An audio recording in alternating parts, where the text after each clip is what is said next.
Sa pumili na Wonja card, ito ang inyong reading.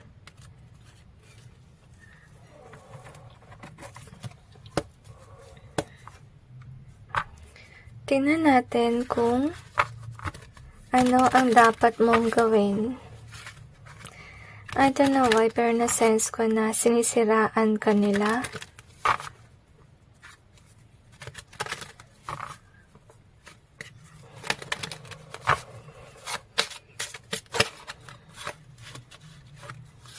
There could be bullies around you, and I feel like you're not listening to them anymore.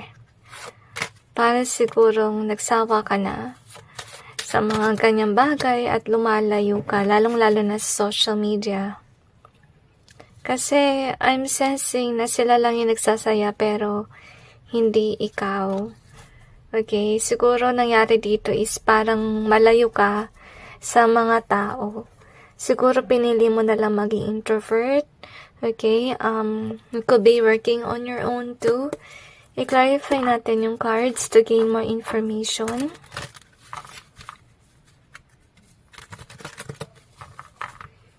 Okay, I feel like dapat mong gawin ay wag mo na lang pansinin yung mga taong yan. Okay, siguro nandito ka kasi you're not knowing what to do with regards to those people na binubuli ka, sinisiraan ka, and so on behind the scenes, okay? I really feel na naisip mo na lang na labayan sila, yun ang feel ko. So anyway, let's see what we have here. So far, nagkaroon ka ng idea on what's happening behind the scenes. And with regards dito sa worthy, ito kasi yung naisip nila na worth mo. If ever you're being bullied, okay, they could be judging the book by its cover. Okay, they could have not seen your worth, kaya ginagawa nila yon na binubuli ka. I think what you need to do here is know your worth. Dapat magkaroon ka ng idea kung ano ka talaga. Kasi kung di mo kilala yung sarili mo, mangyari niyan is ida-down mo yung sarili mo based sa perspective nila about you. You get my point? Like example, kung nilait ka na hindi ka magaling and so on. But that in reality, magaling ka naman with regards sa larangan ng, let's say, sa arts, sa communication, kung ano man yun.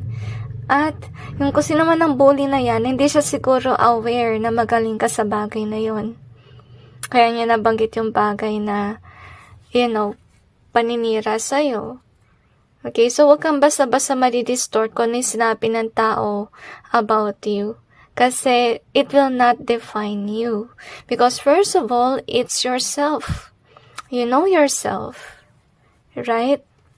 Kung di nyo pakilala yung sarili nyo, then might as well talk to God about it kasi siya yung ating creator, diba? At alam niya kung ano ka, kung ano yung kaya mong gawin, diba? Yung iyong strength. Alam niya, kaya wag kang basta-basta papadala sa sinasabi nila. Kasi baka nangyari dito is, can be this is with regards sa family na kino-compare ka nila sa ibang tao. Nangyari kasi yan eh. Kasi nga, hindi nila makita yung worth mo or pwedeng gusto nila na gayahin mo yung taong yun. At dapat nila tanggapin na yung mga tao, unique. Okay? Unique. May mga bagay na saswak dun sa taong yon. May mga bagay na meron siya na hindi angkop sa'yo. Yun yung dapat mong ma-realize. Okay, wag kang problema na dapat ganun ka kagaya ng taong yun.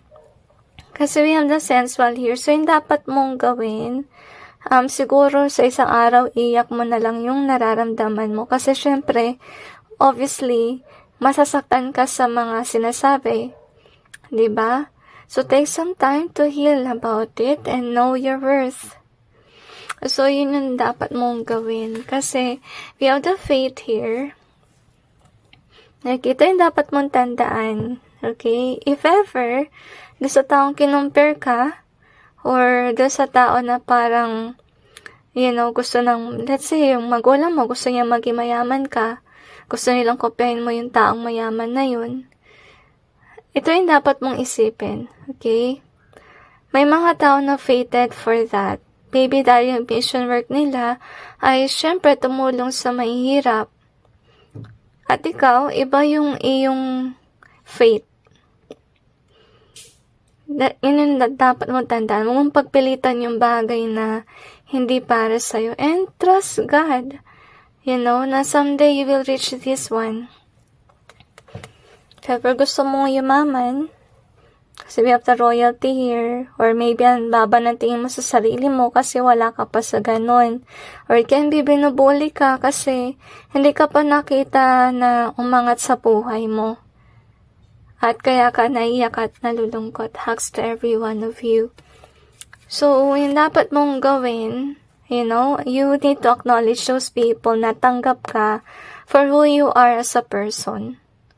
Where you find peace. Huwag mo nalang pansinin yung mga tao na hindi nakita yung verse mo. Kasi, remember na hindi naman lahat ng tao ay, you know, haters mo. May mga tao na genuinely loving towards you. We have it here. At yun ang gusto ng Panginoon na i-acknowledge mo. Kasi, actually, may gift naman sa yung Panginoon. At yung mga gift na yan is yung mga tao na, you know, nakikita yung verse mo. Huwag mo i-acknowledge masyado yung mga tao na maninira sa'yo. Okay, so anyway, ingat ka rin sa mga tao na nakasuot ng maskara. Nakala mo mahal ka, pero hindi naman pala. And I think you're surrounded also by people na parang may mata pobre na vibe.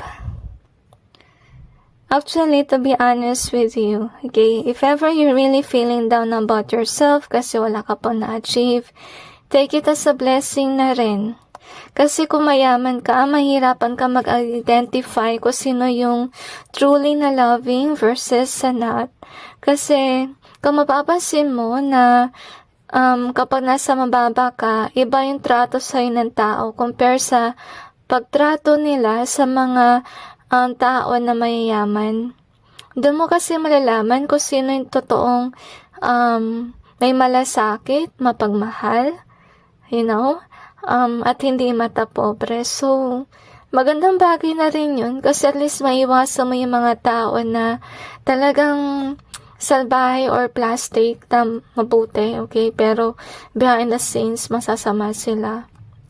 Actually, ito yung na-observe ko, you know, lumalabas yung pagkamaldita at pagkamaldito ng tao kapag, you know, they're dealing with people na wala pang narating sa buhay. Kasi, they will say the good things sa mga tao na titingala nila. But yet, sa mga tao na mababang tingin nila, kung ano-ano na lang ang kanila sinasabi. Alam ko masakit. Siguro isa ka sa mga tao na pagsabihan nun ng kung ano man yan. To be honest with you, huwag niyo masyadong damdamin na sinabi ng taong yun. Because this person doesn't really know you. Okay? Huwag mong tinandin yung sarili mo sa baba. Kasi first of all, you have that verse. And you haven't seen it yet. Kung magkaroon ka man ng idea kung ano yung verse mo, actually, ikatutuwa mo. So, we have this one, Diyos. So, this is very interesting kasi actually, some people call it wonho. Okay? So, anyway, ito kasi yung card na to, representation siya ng joy. Okay? To be honest with you, ito yung dapat mo rin i-acknowledge. Yung mga tao na nagpapaligaya sa'yo at huwag ka masyadong mag-focus sa mga tao na napaka-negative, napaka-toxic. Kasi yung dapat mong gawin, you know, parang enjoy mo lang yung iyong life. Huwag mo hayaan na idim ng iba yung iyong joy. To be honest with you. Kasi baka yung mga taong yan, they mention something na nalulungkot mo kasi baka ayaw ka nila makitang masaya. Kasi may mga taong ganun eh. parang maldito at maldita sila sa isang tao. Okay? At hindi mo maintindihan kung bakit. Masabi ko lang, minsan yung mga taong ganyan, meron silang evil spirit within. Or they could be working for evil. Kaya nangyari niyan, they are mean to others that are good. Or pwede rin makita lang nila yung tao. Parang meron na silang, parang galit na sila sa'yo. Or parang ayaw na nila sa'yo, na hindi mo alam kung bakit. Yung pala, dahil masama sila, iba yung kanilang vibe, iba yung vibe mo rin. Hindi kayo tugma, so nangyayari, nagka-clash yan. Okay, so anyway, ito yung iyong last mo. So we have the poor, literally. So maybe you dealt with someone na mata pobre. Hindi yan nakita yung verse mo kasi binasa niya yon sa iyong wealth. Okay, so ang dapat mong gawin siguro dito, if ever you do have work, you really need to save money. Okay? Huwag yung basta gastos. Wag rin kayong gumastos para may pakita sa kanila na mayaman ka. No, don't do that. Kasi lalo kang maghihirap. So, yung gawin mo na lang, mag-save ka na lang ng money. At huwag mong pakialaman yung sinasabi ng ibang tao sa iyo. So, we have the keep. I feel na yung keep na to, pagka-hold ko, parang naisip ko na you really have to keep away from these people, Lumayo ka sa kanila. You also have the treasure in reverse. Our sense of taste has changed. Okay, ito rin siguro yung nangyari, okay? Ang baka, nangyari kasi dito na may tao sa iyong buhay na dati siguro mabait, biglang naging masama. So, nangyari yung masasakit na salita na yan kasi God wants you to know kung sino yung mapagpanggap sa hindi. Alam kong masakit yan. Hugs every one of you. Masakit yan sa damdamin. Pero sometimes, actually, mga nangyayaring ganyan, na conflict, away, whatever, nangyayari yan kasi nilalayo ka ng Panginoon sa mga maling tao. At saka para makilala mo yung taong yun, parang wala yung kanyang maskara. So, take it as a blessing in disguise. May dahilan din kasi yung Panginoon. Ba't mo napagdaanan na maging ganito ka? Okay. May dahilan yung Diyos dyan. Actually, it's a blessing in disguise din yan. Honestly speaking. So, you have to open in either way.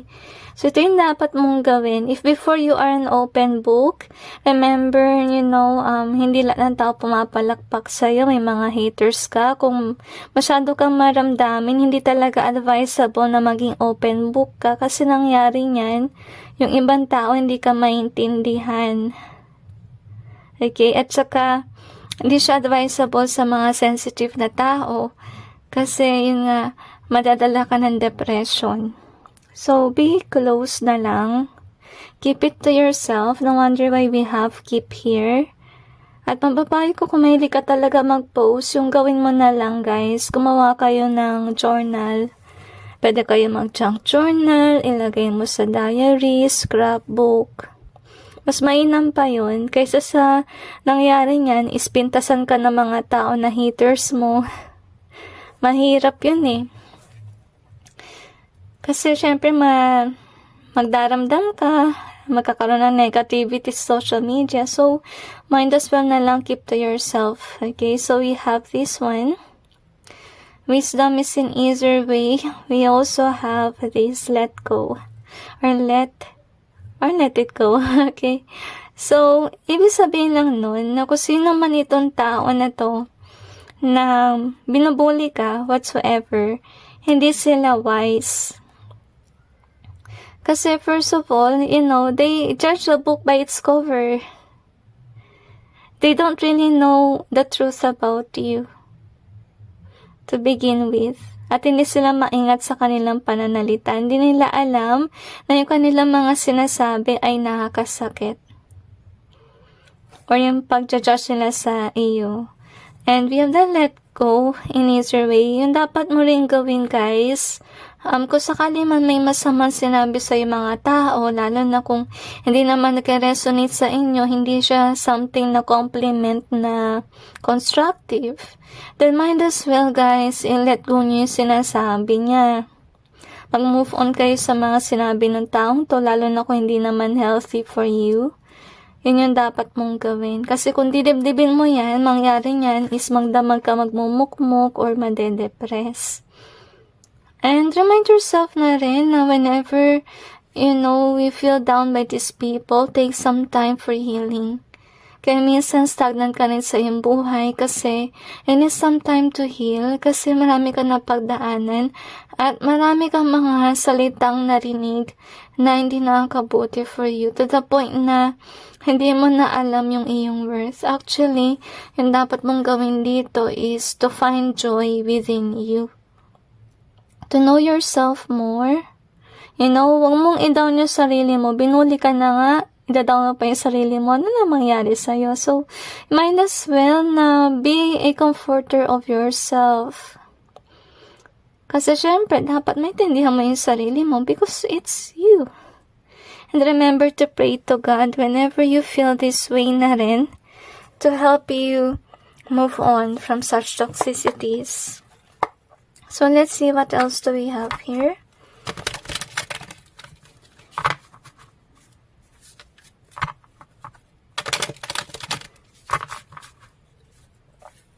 Parang naisip ko karma. I don't know why. Kasi, baka naman nangyari dito is matagal ka na nilang binubuli. Okay. I have a feeling that you are definitely a loving, kind, and gentle person. Kaya siguro madali ka rin maging sensitibo sa mga bagay na lalo-lalo na sa words. Okay, anyway.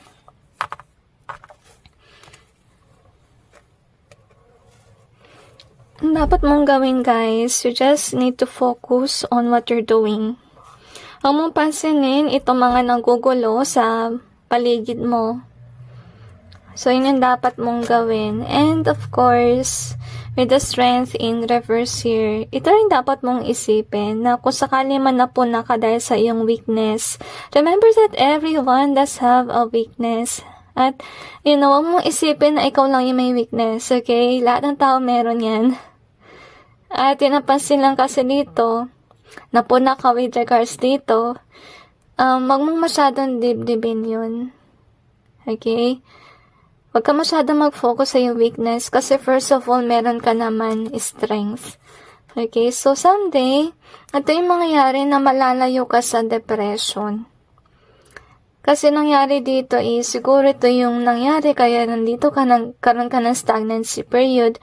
Ang stagnancy na yan, yung dahilan is for you to heal sa mga napagdaanan mo noong past. Kasi ito yung something na nag-hold back sa'yo to go after what you want to achieve in life.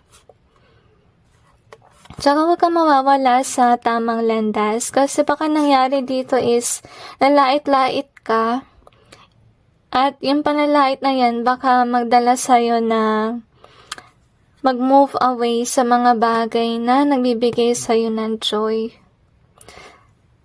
Yung iba sa inyo siguro napuna dahil meron siguro kayong ikinatutuwa kasi joy card ito. Si Won Char Won Ho, anong tawag nyo. May napuna siguro sila sa something na nagpapaligaya sa'yo like a hobby or so forth. Okay, baka yun yung nangyari. At, yun nga, yung gawin mo na lang dito is, lubayan mo na lang yung mga tao na ganyan. Yung pagpuna, kasi mangyari niyan, madedepress ka lang if you're dealing with them. Kung kapamilya nyo, wag yun na lang pansinin. To be honest with you, just mind your own business, honestly. Kasi, to be honest, baka nangyari dito is napayuhan ka ng hindi nakakabuti. Kasi maybe you have something that's stable already. At baka dahil nilight-light nila yung gawa mo, layuan mo yung bagay na nagbibigay sa'yo ng stability, which is sad. So, yung dapat mong gawin talaga sa mga bagay na ganito na gagawa ka ng action dahil nga sa sinabi ng ibang tao sa'yo and so on. Yung dapat mong gawin, pray sa Panginoon natin. Kasi si God, alam niya yung best for us. Tayo hindi natin alam. Minsan nagdedesisyon tayo kapag tayo ay galit, kapag tayo ay malungkot, and so on. Nangyari niyan dahil nga sa kalungkutan or sa ating nararamdaman, minsan namamali tayo ng decision making. At prone ka sa ganun as of now. Dahil nasaktan ka sa mga sinabi, sa mga napuna sa'yo, and so on. So, si God yung bahala sa'yo, yung mag-guide sa'yo sa tamang landas. Just pray to Him. Pray for peace, healing of the heart. Yun yung mapapayo ko sa inyo.